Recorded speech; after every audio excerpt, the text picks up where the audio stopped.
Welcome back, everybody. Today I'm going to teach you how to remove taxes and shipping calculated at checkout on Shopify.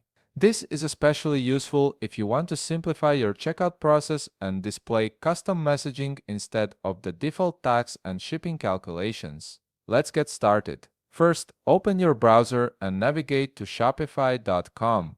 Once you're there, log into your Shopify account using your credentials. After logging in, you'll land on your Shopify homepage where you can access all your store management tools.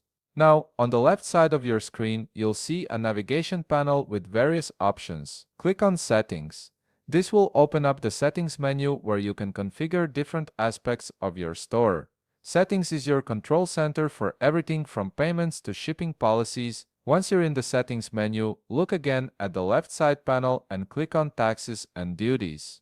This section controls how taxes are displayed and calculated throughout your store, which is exactly what we need to modify today. Scroll down through the Taxes and Duties page until you find a section called Global Settings. Here you'll see a checkbox that says Include sales tax in product price and shipping rate.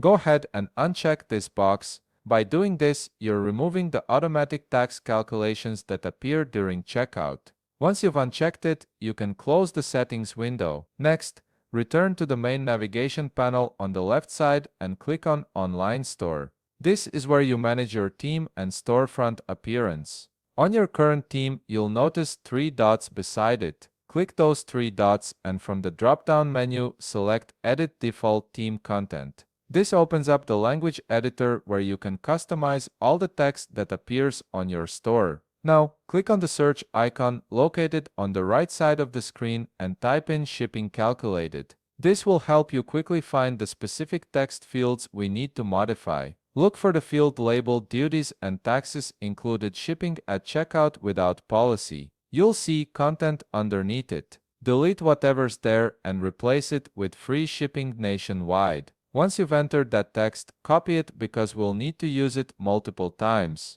Paste Free Shipping Nationwide into all the related fields that appear. This ensures consistency across your entire checkout experience. After you've pasted it into all the fields, click Save at the top right corner. Give it a moment to save your changes. Now, use the search function again and this time search for Calculated. You're looking for another specific field. Find the one that says Taxes at Checkout Shipping at Checkout with Policy Without Discounts HTML. In the field underneath it, paste Free Shipping Nationwide again. This covers another variation of the checkout text. Finally, click Save once more at the top right. Your changes are now applied across your Shopify store and customers will see your custom shipping message instead of the standard tax and shipping calculations at checkout. And there you have it. You've successfully removed the taxes and shipping calculated messages from your Shopify checkout and replaced them with custom text. If you found this video helpful, please leave a like, subscribe, and see you in the next video.